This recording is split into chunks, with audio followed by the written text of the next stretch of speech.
स्वर सम्राज्ञी लता मंगेशकर हिंदुस्तान की सबसे मशहूर आवाज, भारत रत्न लता मंगेशकर, जिन्हें हम प्यार से लता दीदी कहते हैं। जन्म 28 सितंबर 1929। इनके पिता स्वर्गीय दीनानाथ मंगेशकर खुद एक जानी मानी हस्ती थे। नाटक हो या संगीत, दोनों में ही इन्होंने अपना एक अलग मकाम बना रखा था। ये किस्सा मशहूर रहा कि शुरू में लता मंगेशकर को संगीत नहीं सिखाया जा रहा था और इनके बाबा दीनानाथ मंगेशकर जी के बहुत से शिक्षक थे। एक बार हुआ यूं कि उनका एक शिष्य गलत गाना गा रहा था। अपने बाबा के गैर हाजिरी में नन्ही लता ने उस बच्चे को ठीक करना शुरू कर दिया और बताया कि ये राग ऐसे नहीं ऐसे गाया जाता है। वो नन्ही सी बच्ची इस बात से बेखबर थी कि पीछे उसके पिता खड़े हैं। दीनानाथ मंगेशकर जी ने लता जी के आई से कहा कि अरे, मैं तो बाहर के बच्चों को सिखा रहा हूँ, मुझे ये ख्याल ही नहीं था कि एक गवैया तो हमारे घर में भी है। और उसी दिन से लता जी की शिक्षा घर में शुरू हुई। बचपन में ही लता मंगेशकर अपने पिता दीनानाथ मंगेशकर के साथ स्टेज पर परफॉर्म करती थी। एक बार हुआ यूं कि एक नाटक चल रहा था जिनमें नारद का किरदार निभाने वाला अभिनेता नहीं पहुंच पाया। दीनानाथ मंगेशकर बहुत परेशान थे और नन्हे से लता ने जाकर कहा कि बाबा, कोई बात नहीं, वो नहीं आता तो अगर आप कहे तो मैं उसका रोल निभा देती हूँ। दीनानाथ मंगेशकर को जरा अजीब लगा और कहा कि तू इतनी छोटी सी है और स्टेज पर तू मेरे साथ गाना गाएगी, अजीब सा लगेगा। पर लता जी ने कहा कि बाबा देखना, मैं वंस मोर लेकर आऊंगी, एक अवसर तो दे और कोई चारा तो भी नहीं।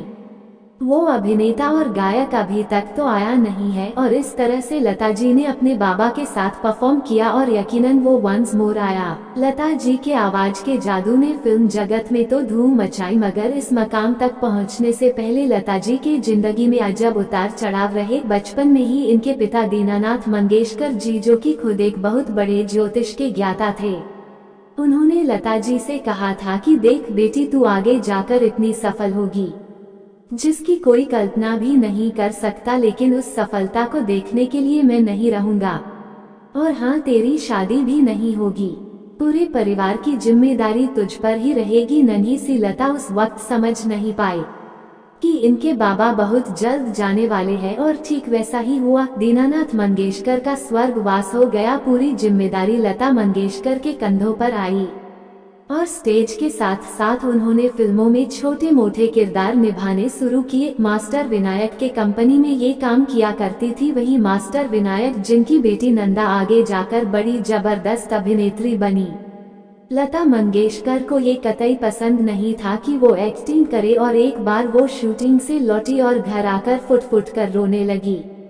जानती थी कि छोटे भाई बहनों और परिवार की जिम्मेदारी इनके ऊपर है, एक्टिंग तो करनी पड़ेगी। और जब इनकी माँ ने पूछा कि रोई क्यों, तो कहने लगी कि ये बनावट मुझे नहीं होती, मुझे सिर्फ गाना ही गाना है।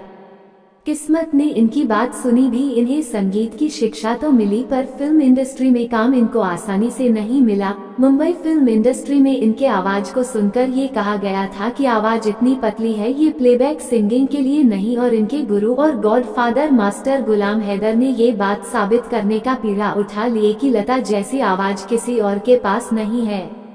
मास्टर गुलाम हैदर ने एक अहम भूमिका निभाई लता जी के जीवन में। न ही बड़े ब्रेक्स दिलाए, बल्कि ये विश्वास भी रखा कि एक दिन सिर्फ इसी की आवाज गूंजेगी, बाकी सारी आवाजें इसके आगे फीकी रहेंगी। और ठीक वैसा हुआ भी। लता मंगेशकर ने एक से बढ़कर एक संगीतकार के साथ काम किया, चाहे वो मास्टर गुलाम हैदर रहे या फिर नौशाद साहब, शंकर जयकिशन की जोड़ी रही या मदन मोहन साहब, मुख्तलिफ संगीत के मालिक सलील चौधरी रहे या फिर रोशन साहब।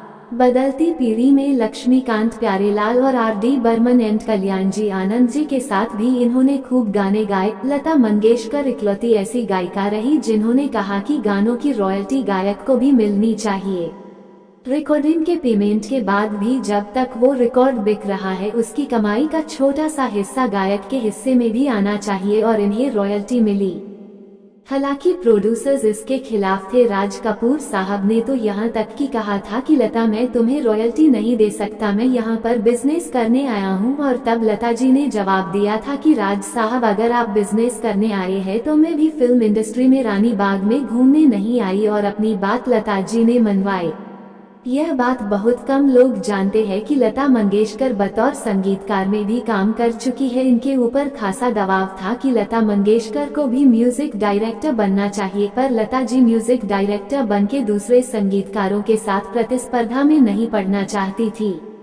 इसलिए इन्होंने अपने शुभ चिंतकों की जिद पर नाम बदला और संगीत दिया। मराठी फिल्म थी राम राम पावहने और बतौर संगीतकार लता जी ने अपना नाम रखा था आनंद घन। और ये राज भी तब खुला जब एक अवार्ड फंक्शन में बार बार आनंद घन को मंच पर बुलाया जा रहा था और वो वहां पर मौजूद होते हुए भी स्टेज पर नहीं चढ़ रही थी। जाहिर सी बात है लता मंगेशकर कैसे जाहिर करती कि वही लता है और हो आनंद घन भी, पर लता जी को मंच पर जाना ही पड़ा और इस तरह से ये राज खुला। ये बात भी आगे जाकर पता चली कि 60 के दशक में जब लता मंगेशकर एक अलग मुकाम हासिल कर चुकी थी तब इनकी तबीयत अचानक बहुत खराब हो गई थी। मौत के मुंह से इन्हें बाहर निकाला गया था और डॉक्टर ने इन्हें बोला था कोई आपको धीमा जहर दे रहा था और वो डॉक्टर सही था।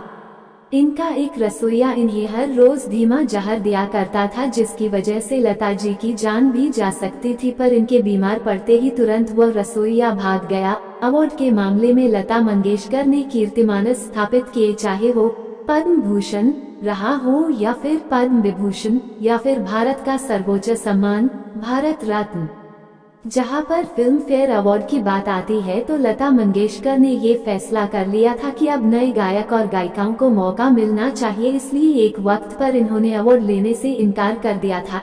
लता मंगेशकर एक बहुत हंसमुख प्रतिभा है और इन्हें फोटोग्राफी का बड़ा शौक है। ये बात सही है कि लता मंगेशकर की शादी नहीं हुई, पर लता जी ने हमेशा कहा कि मेरे परिवार में मेरे छोटे भाई बहनों के बच्चे भी मेरे खुद के ही तो बच्चे हैं।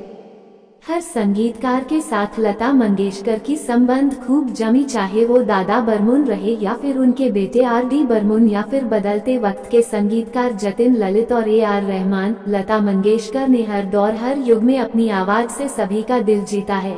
जब हिंदुस्तान और चीन का युद्ध हुआ तो बहुत सैनिक शहीद हुए, तब लता मंगेशकर की आवाज में आया ये गाना, ऐ मेरे वतन के लोगों जरा आंख में भर लो पानी। इसे सुन तत्कालीन प्रधानमंत्री पंडित जवाहरलाल नेहरू रो पड़े थे।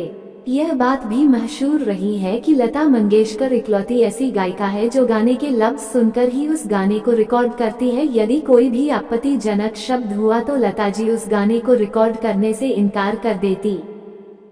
गजलें रही या फिर रोमांटिक गाने, दर्द भरा गीत रहा या फिर सपनों भरा, हर जज्बात को लता जी की आवाज मिली है। नाम गुम जाएगा चेहरा ये बदल जाएगा, मेरी आवाज ही पहचान है गर याद रहे।